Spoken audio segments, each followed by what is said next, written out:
Well, not content with trying to force religion into the European Constitution, now the Catholic Church is interfering in British politics. This week, a cardinal and an archbishop have both threatened to withhold communion from Catholic MPs who don't vote against abortion. Personally, I've always thought it was a shame that the Virgin Mary never had the right to choose, because then we might have been spared 2,000 years of misery and bloodshed. But it wasn't to be, and so for Catholics, abortion has always been a tricky one, especially if you're using a knitting needle in a back alley, which is the Catholic Church's preferred method. Because when it comes to Catholic dogma, human life is only sacred if you obey the rules. Hence, no condoms for Africa. We don't want those people doing anything immoral, so we're going to let them die. This is from an organisation supposedly founded on the teachings of Jesus. I'm not sure what teachings exactly. It must be the bit where Jesus talks about living in palaces full of art treasures, protecting paedophiles and collaborating with the Nazis. I haven't actually managed to find that passage myself, but I'm sure it must be in the Gospels somewhere.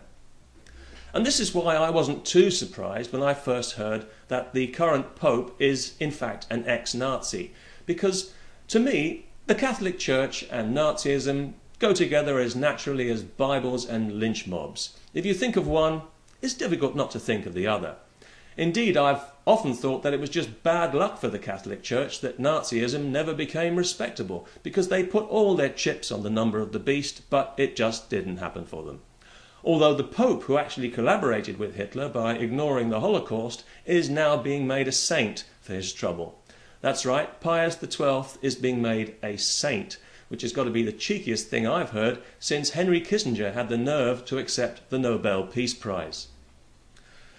I'm not sure why it is that the Catholic Church exudes this aura of not so much evil as, well, actually, yes, evil.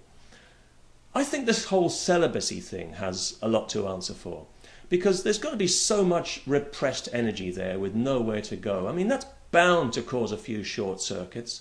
I can understand somebody being celibate if that's how they're comfortable, but if you're doing it as a penance, denying your most powerful basic urges because you think that God is going to be pleased with you, well, I think you should see a doctor, because those inner demons that you're struggling with so manfully are really nothing that a $20 whore couldn't put right in a couple of minutes.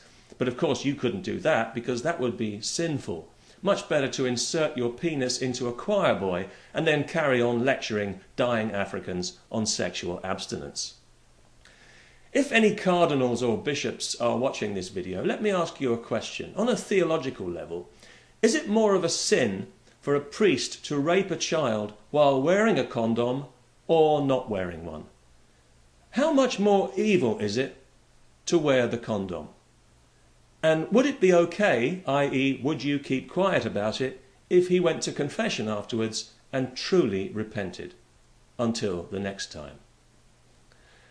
The Catholic Church has lost so much money on this scandal. They must be down to their last few billion by now. If you were Pope, wouldn't it make sense to try and add up all the sex abuse that's been committed so far, and then add up all the money that's been paid out in compensation, and then you might be able to work out exactly how much the Church is paying for, say, one blowjob, and whether it might be more economical to buy the same product from a professional sex worker. That way you'd be helping to employ somebody in a legitimate occupation, certainly one that's more legitimate than yours is, your holiness, your eminence, your grace. Little word of advice. Clean your own stained glass windows before you start cleaning everybody else's, and then people might take you a little more seriously. Peace.